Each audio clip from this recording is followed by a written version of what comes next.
And I welcome everyone who's joining, and thank you very much for sharing in the enthusiasm of having this topic as something that we can focus on these days, because things are very unusual for most of us, from what I know, pretty much in every part of the world. We are going through an unprecedented situation, an unprecedented level of change, especially when it comes to our schools and affecting all of us and our children. And, you know, I found that because of this situation, I'm so much more thankful to Montessori, just to the fact that it exists as a method of working with children, and just to show my appreciation, I think, as well. I decided that we need to just focus on the best that we find in the method. So I suggested that we meet and discuss this topic. And thanks to Susan, we have the book. And I must say that I myself met with Susan Stevenson for the first time 10 years ago when she came to Moscow, and she was helping us in the first year of Montessori School of Moscow to see whether we were actually set in the right direction. And she said that we were. So right now the school is in its 11th year, and we have programs from birth to adolescence. We have started our adolescent program this year. And I reached out to Susan last week, and I said, Susan, can we please get together and maybe have some Zoom meetings and discuss Montessori and mindfulness? And Susan explained to me that this would not be possible from her side.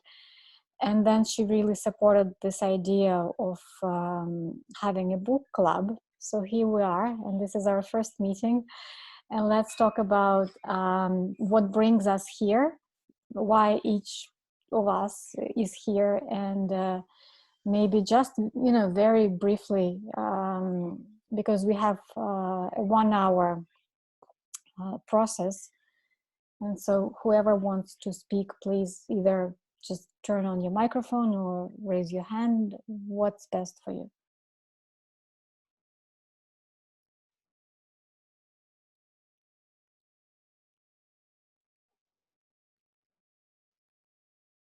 Okay, I think that I can start if Yes. you don't mind. I just see this inviting and was very happy about this because at the beginning of the quarantine I have the same club but in Russian, like, you know, and only in Telegram.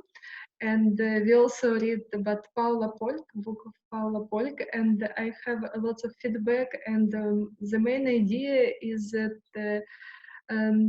it's great when you can read and discuss. And for me, it's important because then you understand more, and you can not remember, but you have more feelings after this, and more powerful for me. That's why I'm here, and I'm happy to see you. I'm happy to read this book because I didn't read it before, and I was surprised because this is the main thing I think in Montessori pedagogy, that mindfulness. It's like, but I never see it before. I don't know why. That's why. Thank you. Thank you very much, Ludmila. So who would like to say a few words? I can go next. My name is Kristen, and I found out about this webinar, or about the book club, I'm sorry, from the webinar on Saturday. My coworker, Julie Noriega, I guess did a workshop with you guys a few months ago. And so she invited me to watch Barbara's presentation about the adolescent program. I'm the adolescent program lead guide here in Ensenada, Baja California, Mexico, where it's only 9 o'clock in the morning. But I was really excited since we've been staying at home here in Mexico. I've been doing a lot of webinars, and most of them are focused on emotional intelligence from just a general education perspective, which I'm very interested in, and I spend a lot of time working on with the adolescents in our classroom. We do a lot of activities about social and emotional intelligence. And I was just very excited to see this Montessori perspective on mindfulness, because we also do work on mindfulness in the classroom for the self, for the community of the adolescents, just the small group. We only have 9 students this school year, but also in the community in general. So in our school community, in our town, in our country, we talk about, you know, our place in the world. So I think that it's very important for adolescents to understand that. And as Marie Montessori said, we need to be excellent examples for our students every day to be prepared. And so this is just a good activity. I have not read I read the chapter, but I had not read the book. I didn't even know about the book until Saturday. So thank you for sharing that resource with me. But I'm very excited to use it for myself and to communicate it with my students. And it's also just nice to be part of the international Montessori community. So it's nice to meet all of you. Thank you. Thank you, Kristen. And good morning. Who would like to go next?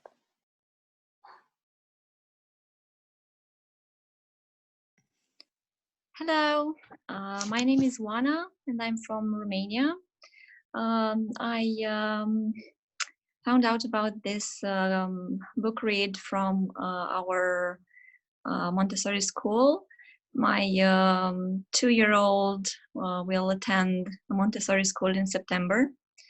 I'm very interested in the method, and well, mindfulness is, you know, very popular nowadays.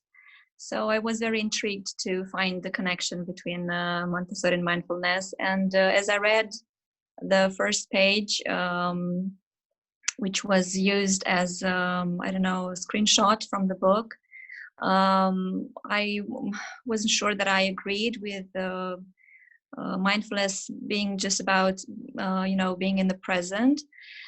So I wanted to read more, and I said it's a good opportunity to, you know, meet new people and read an interesting book and, you know, help my child progress in a very beautiful way. So hello, everyone. Thank you so much, Joanna. Welcome.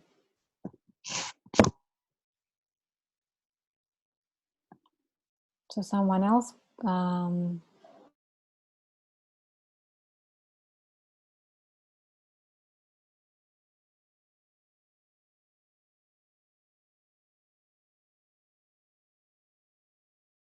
Okay, I will say something. So I was very happy to see that you have this initiative, because I feel that reading a lot of Montessori books, it's very helpful for the parents, but in the same time, it's sometimes the books that Maria Montessori wrote, it's quite hard to digest.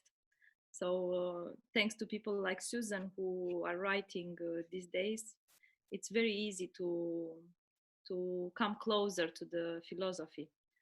So that's why I was very happy to be part of this group. So thank you. Thank you so much, Simona. And we have Lavinia. Lavinia, if you can talk to us. Oh, okay, I can see the message in the chat. Okay, so you will be writing and I will be reading that then. So my plan is to have, I will share my screen now. I don't know if everyone has the text. If not, I can just share the screen.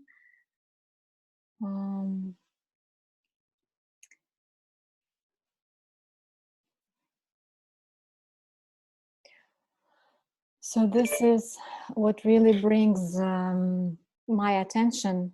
I'm just going to share, and then I would like everyone to share what calls to you in this chapter.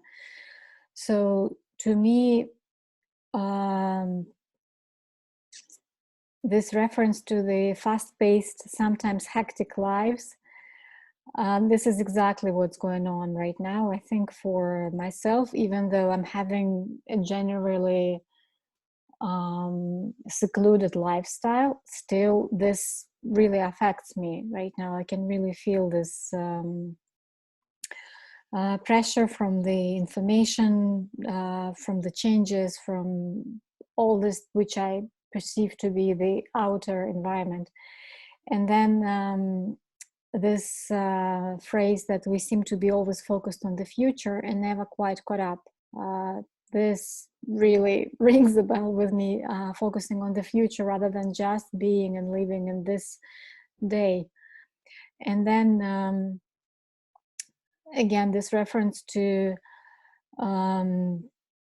being in the present moment without being distracted by what is going on around us or our thoughts about anything but what we are experiencing right now. I think this is exactly what I hope for. I really do hope that once we focus on the topic of mindfulness and Montessori and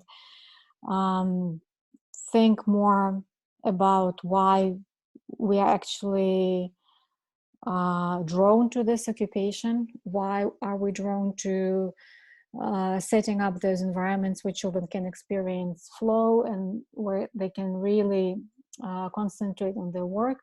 Why is that meaningful for us, for me personally, and how will I continue carrying this work out once we can go back to those environments whenever this happens? And how can we help each other, and how can we help children to still experience those states, which are the reasons why we create the Montessori schools in the first place? How can we help them experience this in the present situation? So that is my part, and I would like to hear from you. Maybe someone else would like to share.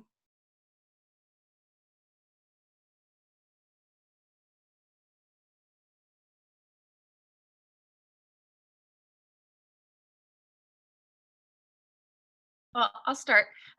Like you were saying, I think that it's very important for us to consider this every morning when we start our work. And I don't know about the situation that you are all in, but we're starting to do virtual classrooms here at home. And so for me, it was a very good reminder. I really liked her reminder about focusing on the stage of the child development. Since we're not used to using technology in our classroom, I think that it's really important for us to really keep that in mind and choose activities very carefully based on the child's stage of development, also their concentration.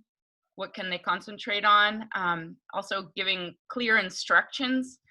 It's very difficult for me to, it's been very difficult for me to give clear instructions to my students when I'm not sitting there with them, to have that natural physical intuition with them and be able to read their body language.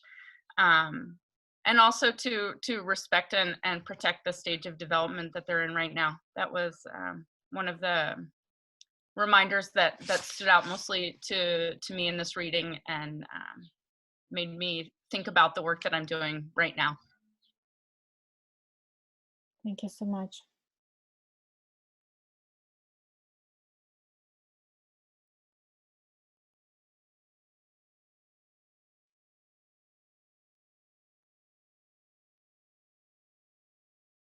And I will read from the chat. Lavinia has written that this book was recommended by the school, and it changed her perspective to be present in everything she does.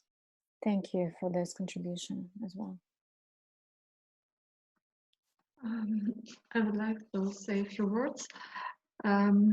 I just visited one webinar which was about sketching and painting, like for the business process, and they tell that you know that most of people are not in the present. Most of them are in the past or in the future, and just make like this, you know that.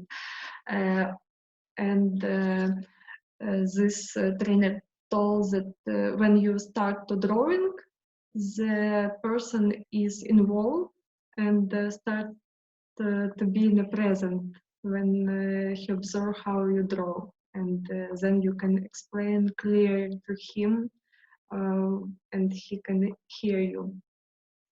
And for me, it was like something like inside. And what about my mindfulness experience? I practice yoga, and you know, Montessori and yoga combine, and I feel like I become more and more mindfulness, but not yet. And I think that in our course, which was with Patricia, we practice meditation, and for me it was so hard. I haven't experienced before in yoga or Montessori actually, and we start education, and I was like, I don't like it.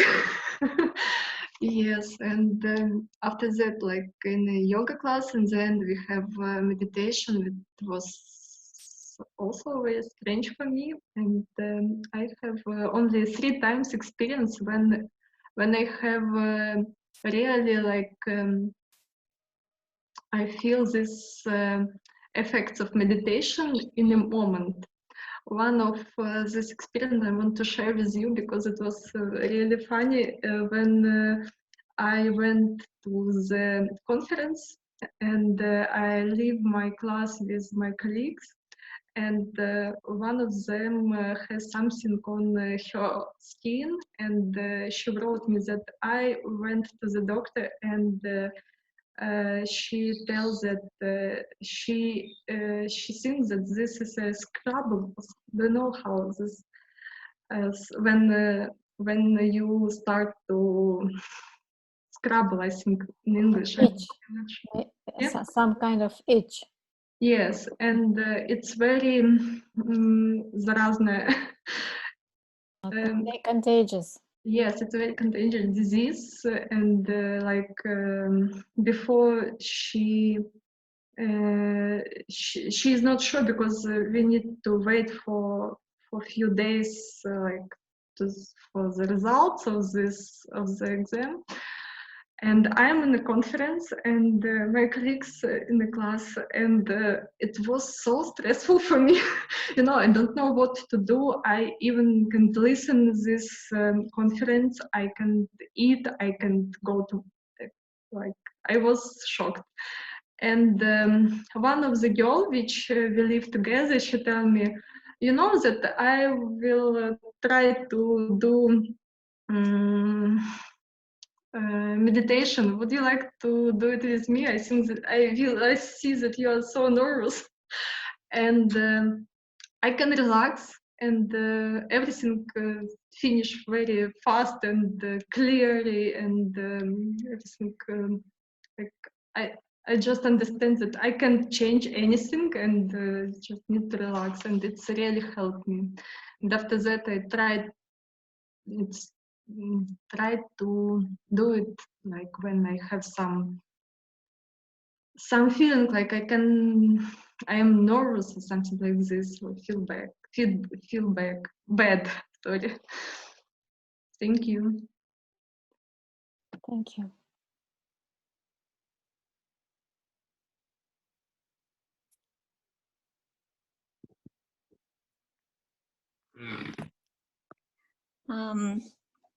I found out about mindfulness after having my child. because it was a very stressful period for me. I didn't know how to manage everything. It was very demanding. So that's when I read about mindfulness and about, how to try to enjoy being with your child and appreciate every moment and take, try to take in as much as you can and stop worrying about the dishes and the steps that you need to do further on. And I think mindfulness is also important for me, and I need to, try to incorporate it in my daily life, because I'm also a teacher, and as a teacher, I'm used to planning ahead and being focused on the result and all the steps that I need to take to get to the result. So, and the steps in themselves are somehow lost, or they don't have as much importance as the end result. So that's why I think, and I was really happy to read about mindfulness, but as I read about it, it was not only being mindful about the state you are in right now, but also having empathy and trying to understand the state the others are in, which I know is the part that is going to be discussed in the next paragraphs. Thank you. So 2 years ago, when we had Susan in our school, because we launched our first book that we translated, The Joyful Child.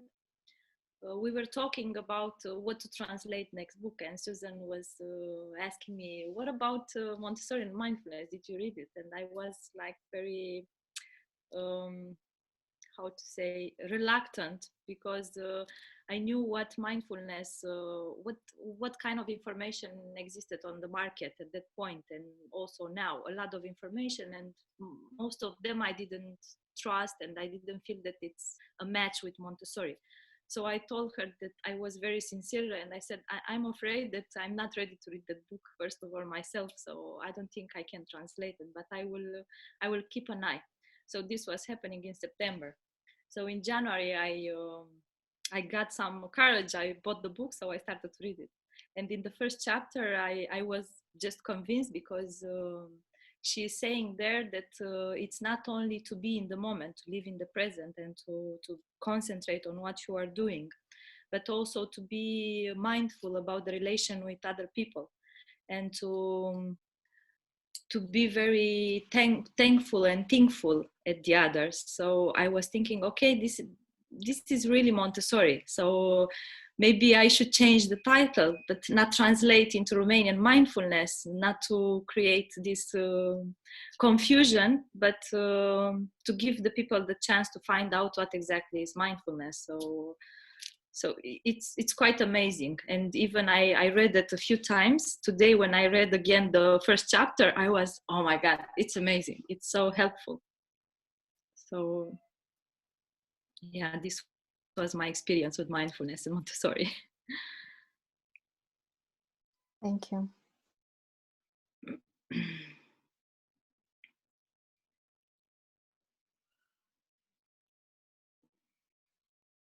So I can share the screen again and see what's the next part of the chapter. And we can probably discuss that if you like. Mm-hmm. So what really resonates with me, I remember actually seeing that video from Sweden that Susan is referring to. And I remember when I first saw it, I don't know how many years ago, but I was so impressed with this level of independence and autonomy and contribution and community work that these children were involved in. This was just amazing. And here she only has this picture of a child, but she refers to a video.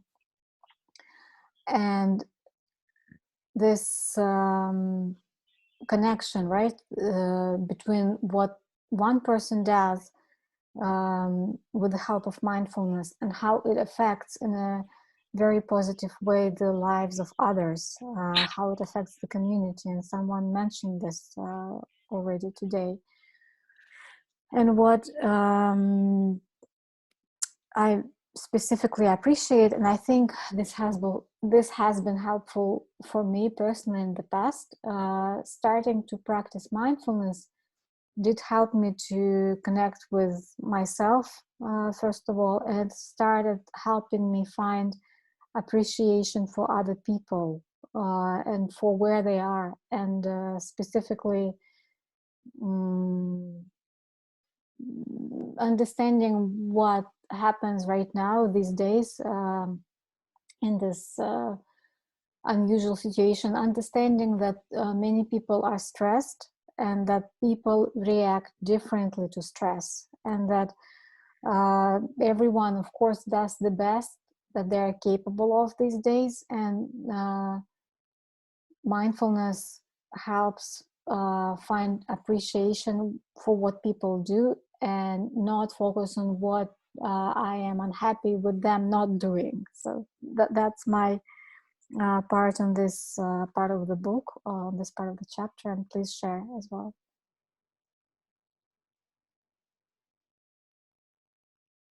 Yes, I think it's very interesting what you say about other people and their reaction. And I'm just kind of, I think grieving the fact that I can't be in my classroom, because as Montessori guides, we prepare our environment, and my environment is a place that I go to every day. And it's kind of like stepping out of society and anxiety and everything and going into my classroom and feeling a place where I can be mindful, and I know my students are mindful, that we've really cultivated an environment of mindfulness. And now all of a sudden we're at home and we're feeling that our own anxiety, our family's anxiety, we don't have that connection with a community of mindfulness like we're used to having. And I think that it's kind of been a challenge for the past couple of days or weeks to prepare the home environment to make it a place where we can work, where we can concentrate, and where we can be mindful. So that's been a challenge for me. So this was again a very nice reminder to focus on that, and not be distracted by like Oana mentioned, the dishes and the things in the house that are new distractions for us while we're trying to work with the students. Thank you, Kristen.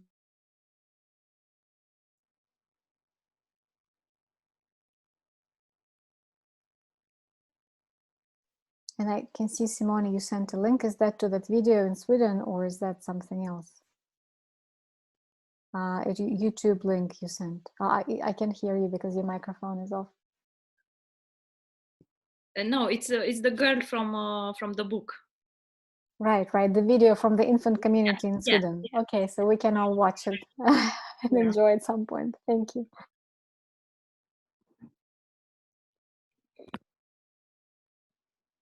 Also, I think what I noticed this day, because it's a very strange period for us as a teacher and also for the parents, because of this connection, physical connection, actually. In our school, for children under 6 years old, we don't do online meetings with the children. We decided that we did the hard work. Also, the parents did the hard work, that it would be very pity to spoil it during this period with online. So we decided to receive from parents some information about their children weekly, what they observe their interests are, and the teacher will make like planification, individual planification for each child. So at the beginning it was quite difficult. The parents were quite stressed out. We can't do this. We know how to observe. We are not teacher. We can't. Please help us. You need to make some online with parents. So first week it was a chaos, but we encourage them and we support them, and we said, okay, you don't need to be a teacher. So just write exactly what you see, that your child likes to play with water, with cars, everything. Doesn't matter. Even if it's a nonsense. So don't worry, just write it down. We will find out a solution. So after 5 weeks, we received such a beautiful feedbacks from the parents and pictures, what they were doing. And actually they started to create their own environment, actually, each area in the home. So, okay, we have from last week these activities, from this week these activities. So step by step, they create like a Montessori classroom, but at home, a casa and home. So it was quite nice.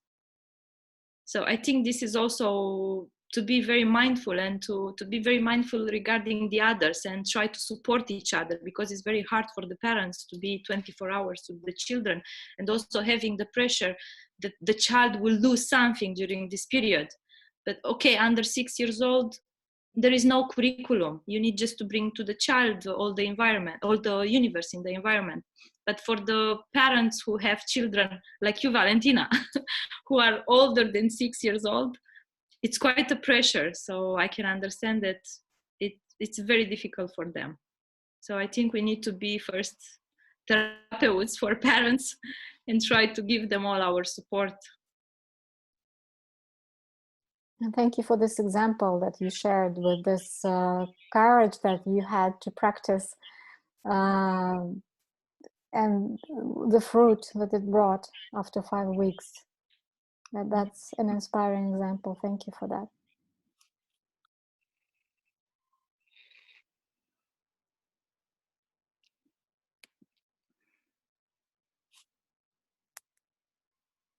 So Lavinia has sent us a message that she's amazed by the concentration a child has. Her son does it, and she realizes how many distractions we have these days. It's so hard for us to channel our attention. I so agree with that. And as a parent, for example, when the concentration is happening with a child playing with water in the house, as an adult, I have to push myself not to interrupt him and to let him spill the water everywhere. Yes. You know, I would come to observe in the infant community with toddlers, and some children would start water exercises right near where I was seated. And I could feel how difficult it is to just let it be. And I was just an observer. I was not even working with the children. I was just there to observe. And I could feel how, you know, difficult it is to just sit still and not have any movement from the solar plexus area to control this. That was amazing to just observe that.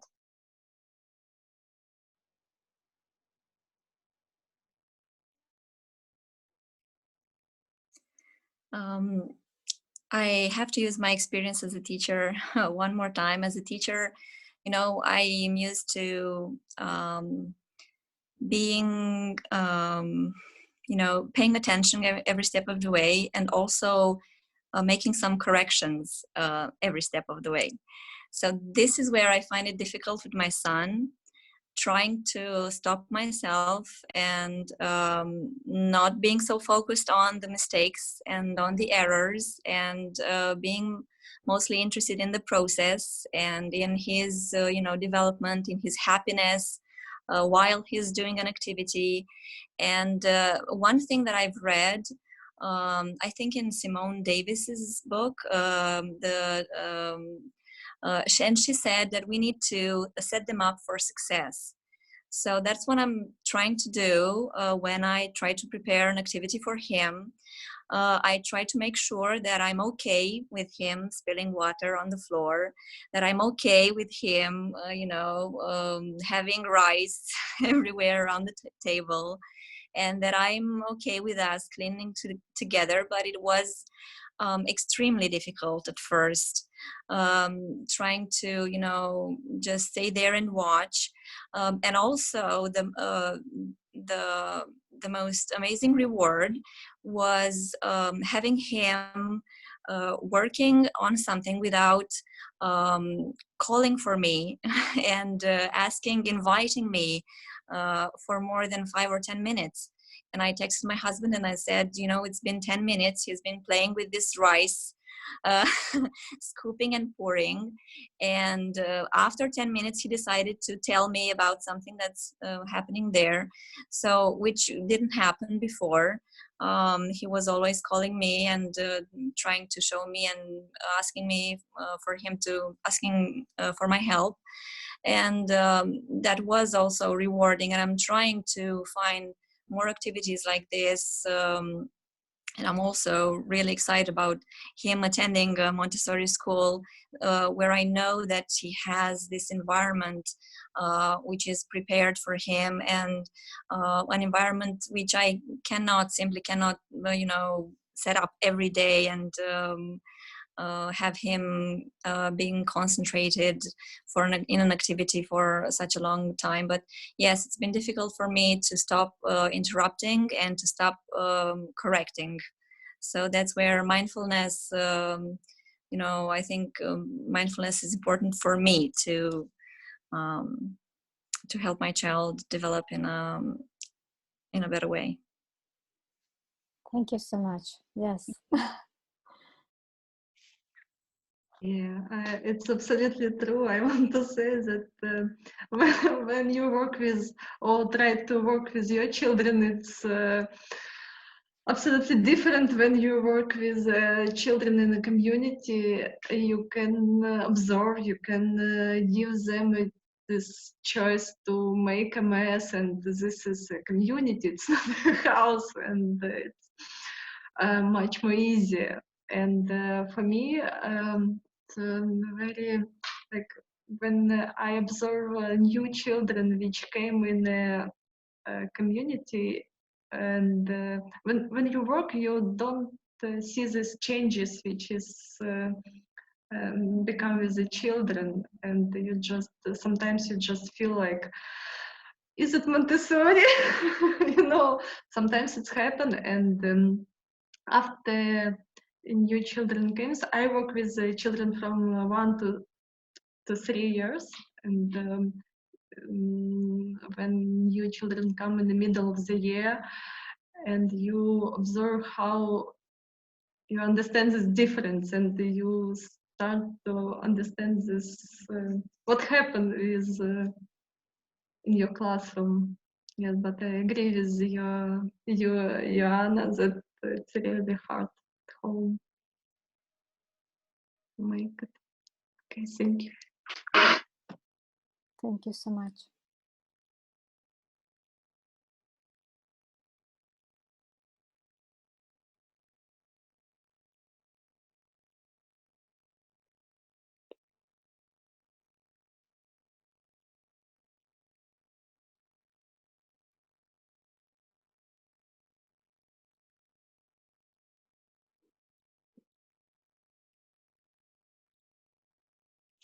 So I would like to share this.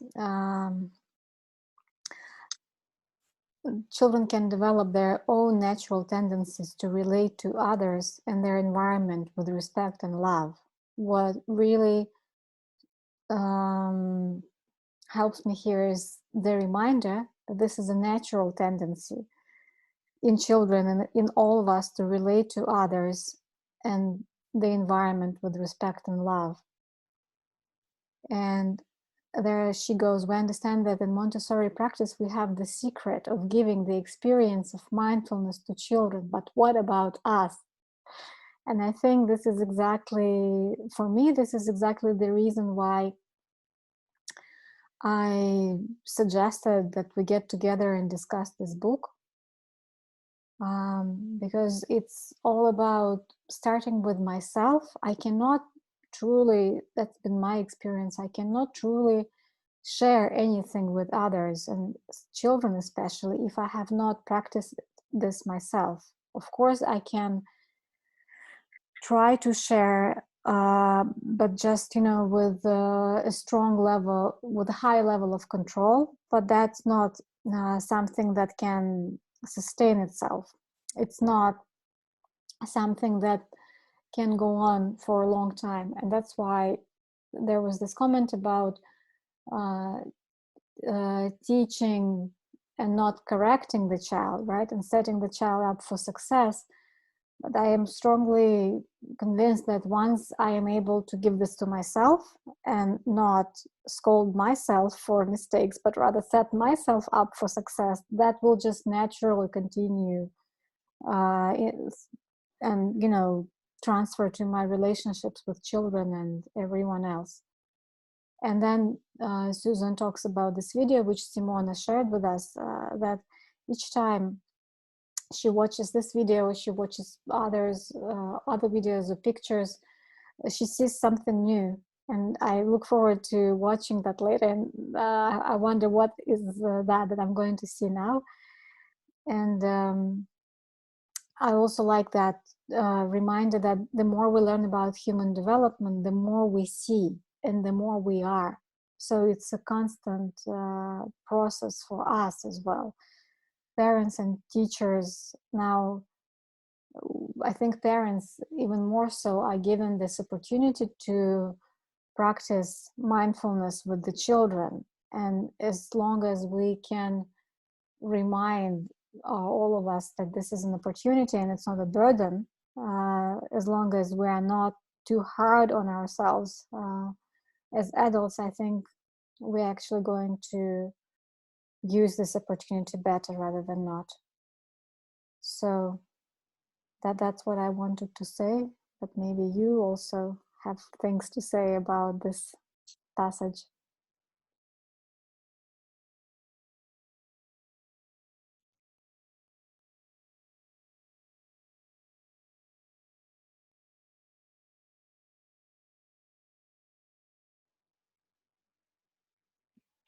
I think sometimes we are so blocked in our plans and all that we are thinking to do in the future, and most of the time for our children, that we forgot to enjoy the moment.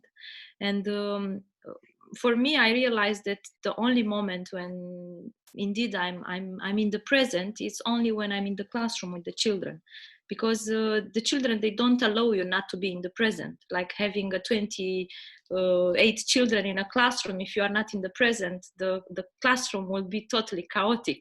So you can afford not to be in the present and make plans.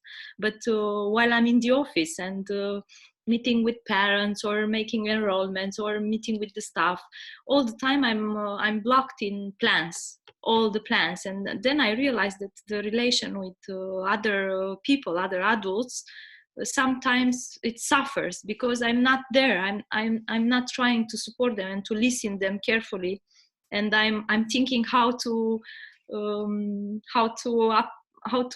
fulfill my plans. So all the time I'm going back in the classroom, and then I remember, okay, I need to do this in the office. It's more difficult, but I don't know, with the children it's easier because they don't allow you. But it's wonderful. I don't know. Thank you. Yes, it's such a good reminder. Yeah. That it's problematic to not be in the present when you have a large Montessori classroom. You might as well reconsider that habit. Yeah, if you want your classroom to remain. Yes. Yes.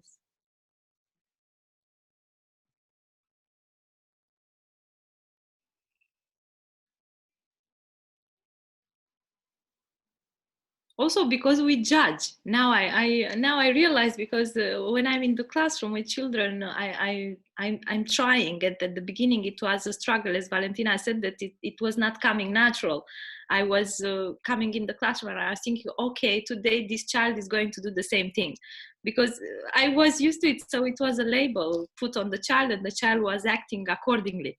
So I started to force myself not to do, and every day to come in the classroom with a new approach. Like, this child, I'm going to meet him today for the first time, so it's going to be a totally different child. But working with adults, it's quite difficult because I'm judging. I'm like, okay, he's doing the same all the time. So I'm trying to not put on people things and try to to do my work, and how can I support them, how can I help them. Yeah.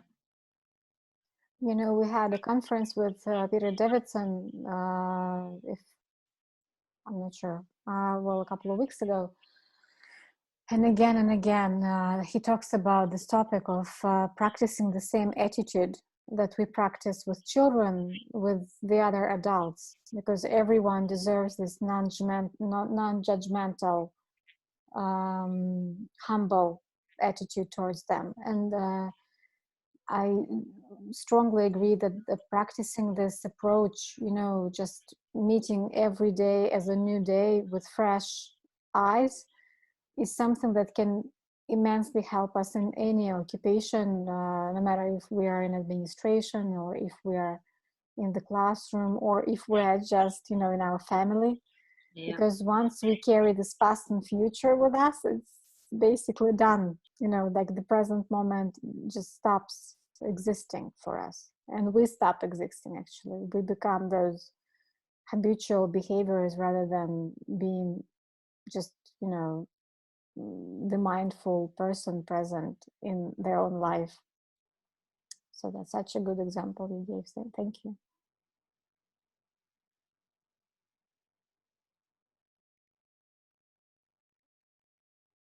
And so Lavinia has written that, I will just read that.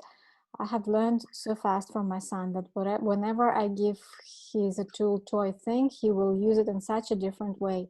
And he shows me different ways of using things, forgotten or tried when I was his age, or a totally surprising way. It's always an aha moment. I didn't know you could do that with that toy thing. It's amazing. Yes. And they remind us how to be alive, actually, and how to experiment all the time. That's true. Thank you.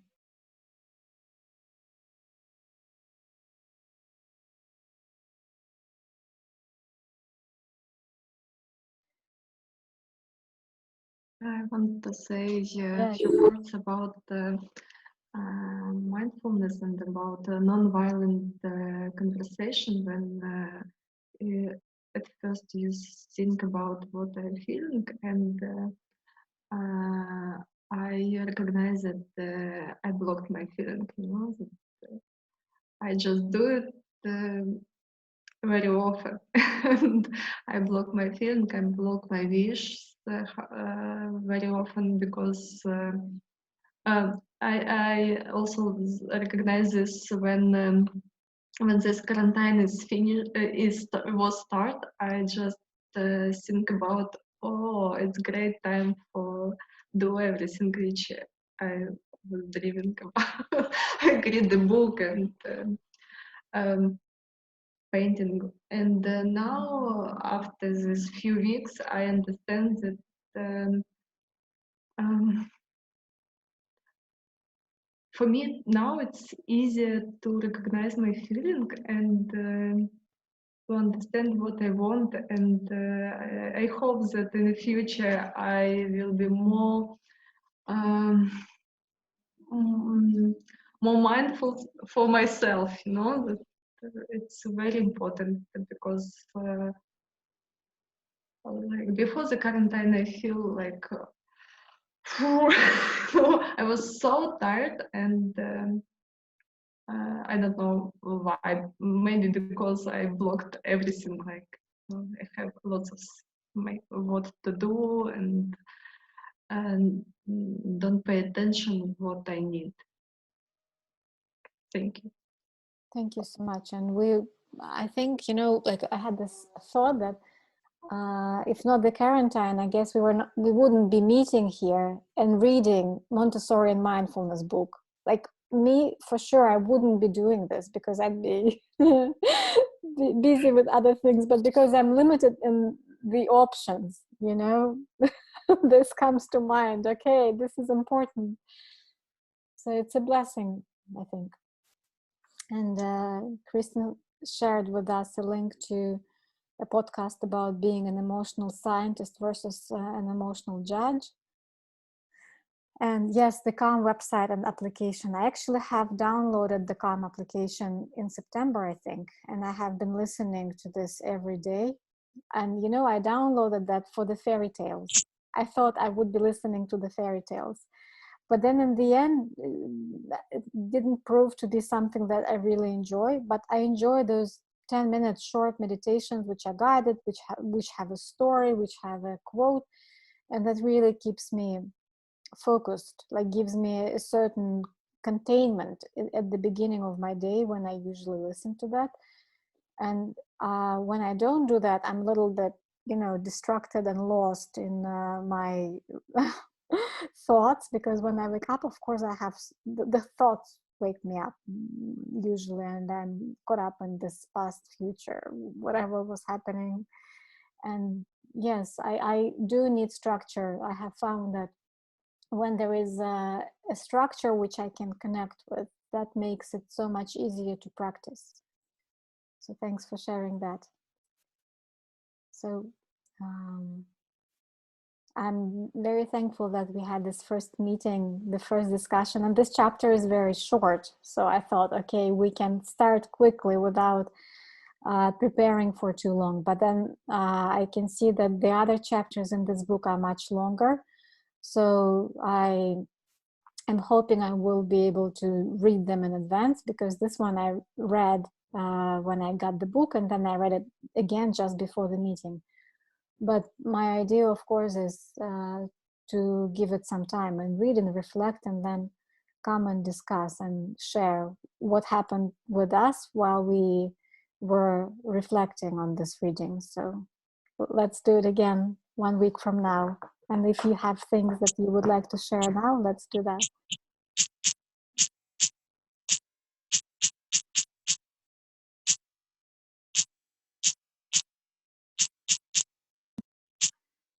I would like to share that one of the first books on parenting that I read spoke so much about children being disobedient, and how we need to keep control and grasp the control, and never let them try like win a battle, or to be in control. That was the main idea, and that children are born disobedient and we need to teach them to be obedient. And when reading this part, that children have their own natural tendencies to relate to others and their environment with respect and love, it reminded me of that book. And I was like, what natural tendencies? The natural tendency is to be is not to listen to their parents. And I'm also struggling as a mom to make sure that I nurture this natural tendency, and that and the best way of doing that is, of course, being a model of respect and love for him. And that's what I've discovered, along the way, that I need to have deep respect for his choices, and a lot of love, even though things are not the way I wish or I would like to, even if there's a mess everywhere, or he doesn't like to do the things that I ask of him. I need to show him lots of respect and love, and to make sure that he sees that, and he will in his turn show respect and love to others and the environment. For the environment part, I'm still waiting. I have to admit, I would love to see him, being a little more mindful about things, and the way he plays with them, and the way he puts things back in their place. But I developed some patience, and I hope everything will turn out fine. Thank you. My experience has been that children do teach us love.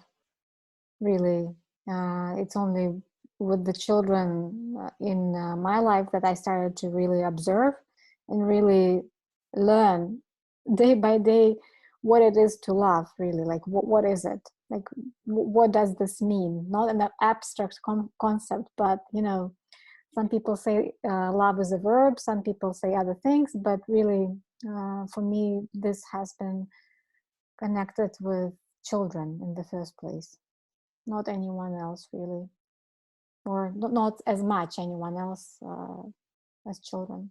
Thank you.